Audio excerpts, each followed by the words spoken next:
সবাই কেমন আছেন? আশা করি সবাই ভালো হয়ে আছেন। আমরা আছি মোটামুটি। তো এই হচ্ছে আমার লঙ্কার গাছ। তো লঙ্কা প্রচুর ধরেছে, লঙ্কা তুলছি। একটু ভয়ে ভয়েও আছি, কারণ এক সপ্তাহ ধরে বেশ ভালোই যুদ্ধ এখানে হচ্ছে। তো মাঝরাত্রিতে, কালকে মাঝরাত্রে আমাদেরকে শেল্টার রুম যেতে হয়েছিল ঘুমোতে ঘুমোতে। তো বিচ্ছিরি রকম বাজে রকমভাবে অবস্থা। তো ঘুমের ঘোরে ছুটে যাচ্ছি, কখনো সকালে মিসাইল আসছে, কখনো রাত্রে মিসাইল আসছে, ঠিক করে ঘুমোতে দিচ্ছে না। তার মাঝখানে আজকে আবার ছুটির দিন, ফ্রাইডে। তো আমি আমার নিজের হেয়ার কাট করেছি, নিজেই করি। মানে জুতো থেকে চণ্ডীপাঠ সব কিছুই করতে হয় আমাকে। তো নিজের হেয়ার কাট করেছি, মেয়ের হেয়ার কাট করেছি, মেয়ের বাবারও হেয়ার কাট করে দিয়েছি। বলতে পারেন সব দিকেই এক্সপার্ট। অবশ্যই এটাকেই বলে সেলফ ডিপেন্ডেন্ট, যাকে বলে আর কি। তো হ্যাঁ, আমি মোটামুটি সব কিছুই করতে পারি যেটা নিজের করণীয়।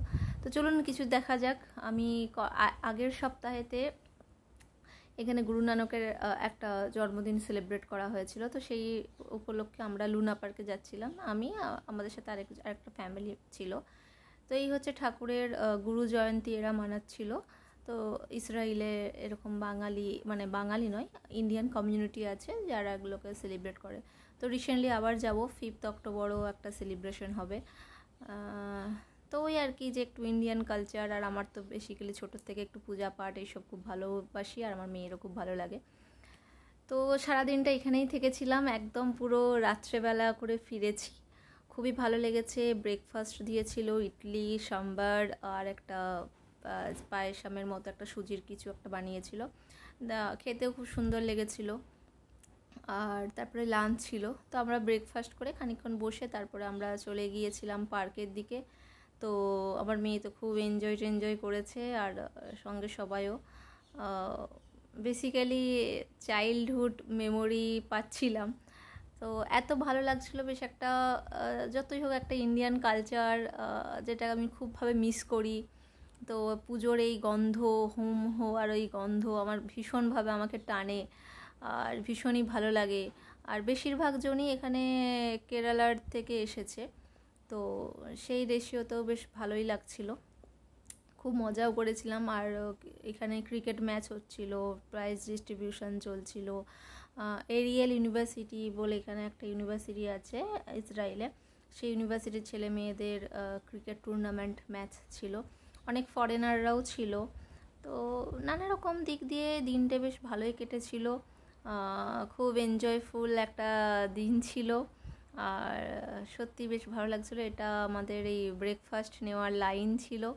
তো সকালবেলাতে ব্রেকফাস্ট, ইডলি, সাম্বার, চা, সব কিছু বেশ মানে সব জিনিস বেশ দারুণ ছিল, দারুণ এক্সপিরিয়েন্স, ভীষণই ভালো লাগছিল। চলুন ততক্ষণে আমরা এইসব ব্রেকফাস্ট করে এবার পার্কের দিকে যাচ্ছিলাম। এটা হচ্ছে একটা আইসক্রিম কার, যেখানে আইসক্রিম বিক্রি করছে। তো আগের বারেও আমরা একবার এসেছিলাম, তো এরকম রোদে ঘুরে ঘুরে আইসক্রিম খেয়েছিলাম বলে, ওই যখন আমরা সাফারিতে গিয়েছিলাম তো ভীষণ শরীর খারাপ হয়ে গেছিলো, তার জন্য এবার আমরা আইসক্রিমটাকে পুরোটাই অ্যাভয়েড করেছি। এখানে রোদটা ভীষণভাবে হাই, একদম ইউভিটাও প্রচুর বেশি, আর কোনো অসুবিধে হয় না, বাদবাকি সব ঠিকই আছে। তো এইটা হচ্ছে একটা মিউজিক্যাল ইনস্ট্রুমেন্টের একটা পার্ক। তো এই যে আমার মেয়ে যেগুলোতে পা দিচ্ছে সেখান থেকে সাউন্ড মানে আওয়াজ আসছে। এটা যেমন গিটার, ওখানে পা দিলে গিটারের আওয়াজ আসবে, পিয়ানোর আওয়াজ আসবে। তো বেশ ইন্টারেস্টিং, এখানের খেলার জিনিসও খুব ইন্টারেস্টিং। তো আমার মেয়েও খুবই এনজয় করেছে, যাকে বলে। তারপরে আমরা ট্রয় ট্রেনে চেপেছি, মজা করেছি, প্রচুর মজা করেছি। মানে অনেক দিন পর এরমভাবে বেরালাম, মাথা পুরো হালকা করে। তবে দেশে যুদ্ধ চলছে, আমরা যখন পার্কে বসেছিলাম তখন রীতিমতোভাবে আমরা দেখছিলাম ফাইটার জেট যাচ্ছে নর্থের দিকে, ভীষণভাবে অ্যাটাক হচ্ছে। তো তেল আভিভকেও ছাড়ছে না। হিজবুল্লার মানে গাজাতে এতদিন ধরে হচ্ছিল, সেটাতে অতটা ভয়ের ছিল না, বাট হিজবুল্লার ভেরি ডেঞ্জারাস, ওরাও অ্যাটাক করছে। জানি না কি হবে, বাট এরা তো দেখি বেশ রিল্যাক্স মাইন্ডেই এরা ঘোরে। আর দেখছেন এদের ছোটোর থেকে কিন্তু এরা কিন্তু আর্মি ট্রেনিংয়ে অভ্যস্ত। এদের যে পার্কগুলো আছে, মানে সব জায়গাতে এদের এরকম পার্ক আছে, আর সব জায়গাতে এরকম টাইপের এদের সিস্টেম করা আছে। বাচ্চারা ছোটোর থেকে, আমার মেয়েতে তাও এখন অনেক বড়, 4 ইয়ার্স হয়ে গেছে, এদের সব 1.5 বছরের বাচ্চারা এইসব করা মানে শুরু করে দেয়, স্টার্ট করে দেয়। তো এদের কাছে এগুলো বিন ন্যাচারাল, আর ভয়ের তো কিছুই নেই। দেখছি তো এরা বেশ পার্টি করছে, মজা করছে। তো এরা যখন এত কুল থাকতে পারছে, তাহলে হোয়াই নট মি। সো তাই আমরা চেষ্টা তো করছি এদের মতো থাকারই, কিন্তু তাও একটা তো প্যানিক তো আমরা অবশ্যই করছি। তো এরকম বিভিন্ন খেলার জায়গা, বিভিন্ন কিছু আছে, তো বেশ ভালোই মজা করছিলাম। মাঝে মাঝে আমাদের একটু ভয়ও লাগছিল যে জানি না এখানে যদি কিছু হয় তো শেল্টার কোথায় আছে। তারপরে একটা জিনিস ভেবে দেখলাম, তো এখানে তো অনেক পিপলই আছে, তো অসুবিধা হবে না, সবাই যেখানে যাবো আমরাও সেখানে যাব। তো এরা তো দেখছি বেশ ভালোই নর্মালভাবেই লাইফ লিড করছে। তো আমরাও সেইভাবে ছিলাম। একটু ভয়ও তো লাগছে, কারণ ভয় এই কারণে লাগছে কারণ আমাদের যা হবে হোক, বাচ্চাগুলো আছে। তো তারপরে ভেবে দেখলাম যে বাচ্চা তো সবারই আছে, তো বেকার ভয় পেয়ে তো লাভ নেই। লাইফে তো অনেক আমাদের বাবা মারাও অনেক ভয় দেখি দেখি বড় করেছে। এটা আমাদের বলে না, ইন্ডিয়ার কালচারই এটা, যে সবসময় ভয় দেখানো। মানে একটা যদি বাচ্চাকে যদি কাঁচের গ্লাসেও হাতে নিয়ে যদি বাচ্চাকে যদি যায়, তখন বলে এই সাবধানে যাবি, পড়ে যাবে, ভেঙে যাবে। আমরা বাচ্চাটাকে করি জেনুইনলি, এটা আমরা করে থাকি, কিন্তু তাকে আমরা এটা শেখাই না যে বাবু তুমি গ্লাসটাকে শক্ত করে ধরে তারপরে চলো, দেখবে যাতে জলটা না পড়ে যায় গ্লাস থেকে। তাকে কিন্তু মানে ইনডাইরেক্টলিভাবে বললাম যে তুমি কেয়ারফুলি চলো, এটা বলি না। তাকে আমরা বলি এই এটা ধরিস না, ওটা করিস না, পড়ে যাবি। তো ইন জেনারেল আমি চেষ্টা করছি আমার মেয়েকে সেইভাবে, মানে আমি যেভাবে বড় হয়েছি সেইভাবে যাতে ও না বড় হয়। ও যেন সেলফ ডিপেন্ডেন্ট হয়েই যেন বড় হতে পারে, ছোটোর থেকেই যেন ওর মাথা কিছু করার বা এরকম টাইপের কিছু যেন হতে পারে। বাকিটা সব আশীর্বাদ সবার। তো খেলা টেলা হওয়ার পরে আমরা লাঞ্চের দিকে চলে গেলাম। তো এখানে তখন লাঞ্চ দিচ্ছিলো, আমাদের আরও ইন্ডিয়ান ফ্রেন্ডসরা এসেছিলো, যারা আমাদেরকে বারবার ধরে ফোন করছিল, বাট ফোনে পাচ্ছিল না। আমরা তো ফুল এনজয় করছিলাম যাকে বলে। তো লাঞ্চেও খুব সুন্দর ছিল। লাঞ্চে আচার ছিল, তারপরে রাইস ছিল, কাবলি চানা তরকারি ছিল, পাঁপড় ছিল, পায়েসম ছিল সাবুদানার। এই ছিল আমাদের লাঞ্চ। খুবই ভালো। আর এইগুলো আমাদের ইন্ডিয়ান বাকি ফ্রেন্ডসরা এসেছিলো ব্রসিম থেকে।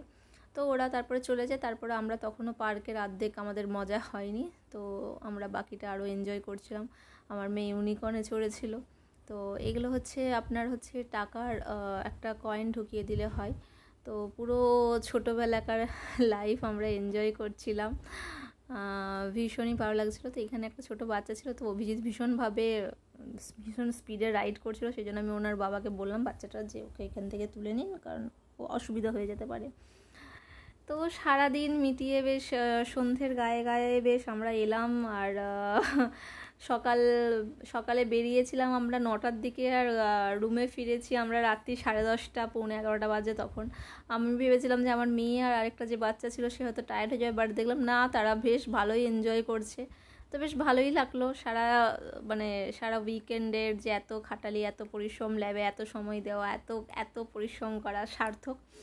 এত পরিশ্রম করতে তখনই ভালো লাগে যখন পুরো রিল্যাক্স হওয়া যায় একটা দিনে। তো খুবই ভালো লাগছে। এটা হচ্ছে তেল আভিভের পোর্ট। আর সত্যি এই জায়গাটা অসম্ভব সুন্দর আর ভীষণ ভালো। যখন তেল আভিভ থেকে চলে যাব জানি না, ভীষণই খারাপ লাগবে, কিন্তু যেতে তো একদিন হবে, ফিরতে তো একদিন হবেই। তো চলুন, টাটা, বাই বাই, ভালো থাকবেন সবাই। এটা আমার একটা ছোট্ট একটা ভ্লগ, পাশে থাকবেন। ভালো লাগলে অবশ্যই ভিডিও আমার দেখবেন, আমিও দেখানোর চেষ্টা করব। আর সবাই ভালোভাবে থাকুন, বাচ্চাকে ভালোভাবে মানুষ করুন। চলুন, বাই।